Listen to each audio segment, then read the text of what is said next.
take my pranam and welcome to Samarendra Education plus Nature Lover. आज आम कलाहांडी जिलार पड़ोसी जिला रायगड़ा से रायगड़ा जिला को सांग मान सहित जीवा आउ सेठिकार प्रकृति को उपभोग करवा चलतु जीवा आउ सेठिकार प्रकृति को देखी ना। जय माँ मजिगारियाणी। रायगड़ा ओडिशार एक प्रमुख जिला तथा प्राकृतिक सौंदर्यर स्थल। यही रायगड़ा जिला 2 अक्टोबर 1992 मसीह कोरापुट जिलार अलग हो एक स्वतंत्र जिलार मान्यता पाइथिला। यह नागावली नदी कूल अवस्थित। यही सहरर चारिपटे सबुज पहाड़ जंगल एवं झरणा परिपूर्ण। जनवरी मास सरिया को बसलानी यही तो बुलियार बहुत बढ़िया समय पुनिया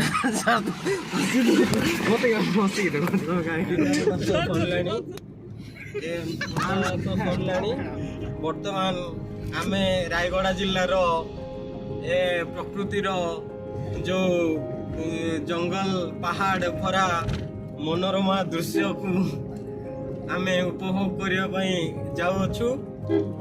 आमे से अत्यंत सुंदर दृश्य जाक देखू आम उपभोग करने सहित आपन को भी देखू। आपन सीनेरी माध्यम स्क्रीन माध्यम देखी आपन उपभोग करें।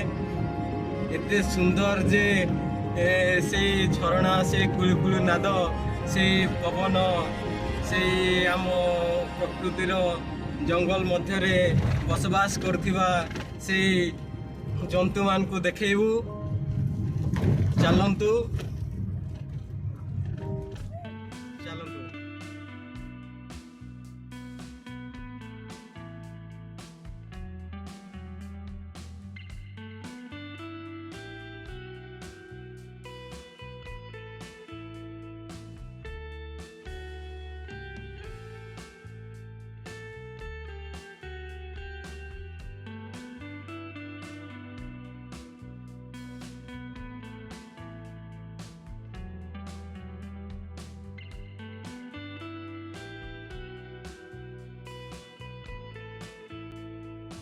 इंग्रेज शासन अमल जयपुर राजांक अधीन रही एवं स्वाधीन ओडिशा रे अविभक्त कोरापुट जिले अंतर्भुक्त थिला।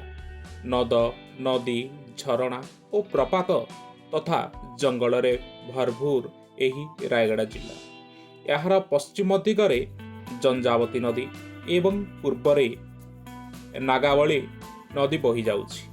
सहरटी राज्य राजधानी भुवनेश्वर ठारू 390 किलोमीटर दूर रे अवस्थित एवं यह रेलपथ द्वारा भुवनेश्वर जयपुर विशाखापाटना रायपुर कोरापुट कोलकाता चेन्नई बेंगलुरु मुंबई हैदराबाद और दिल्ली सह संयुक्त।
एही दुर्गापाड़ू जलप्रपात एक सुंदर एवं लोकप्रिय पर्यटन स्थली।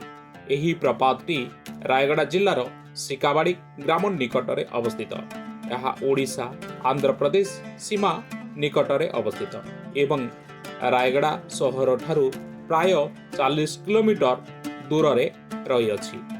एठार चारिपाखरे पहाड़ सबुजिमा एवं पाहाचिया खेत रही जहा एही स्थान को अधिक आकर्षणीय करिथाए। ଏହା ରାୟଗଡ଼ାର ଏକ ପ୍ରସିଦ୍ଧ ମୌସୁମୀ ଜଳପ୍ରପାତ ଭାବରେ ଜଣାଶୁଣା।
ముగ్గురు కమ్ము ఇచ్చాడు ఇచ్చాడా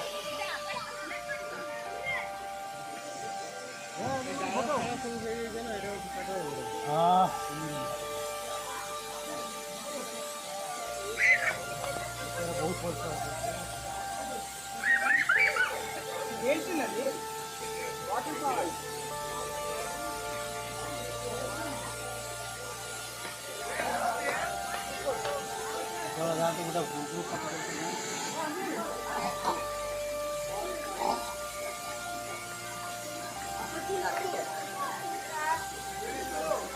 आएगा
ବର୍ତ୍ତମାନ ଆମ୍ଭେମାନେ ରାୟଗଡ଼ା ଜିଲ୍ଲାର ଭ୍ୟୁ ପଏଣ୍ଟରେ ପହଞ୍ଚି ଯାଇଛୁ।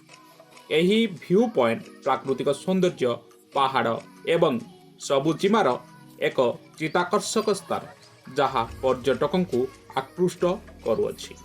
ଏଠାରେ ପ୍ରକୃତିର ନିକଟତର ହେବା ପାଇଁ ସନ୍ଧ୍ୟା ସମୟରେ ଏକ ସୁନ୍ଦର ପରିବେଶ ମିଳିଥାଏ।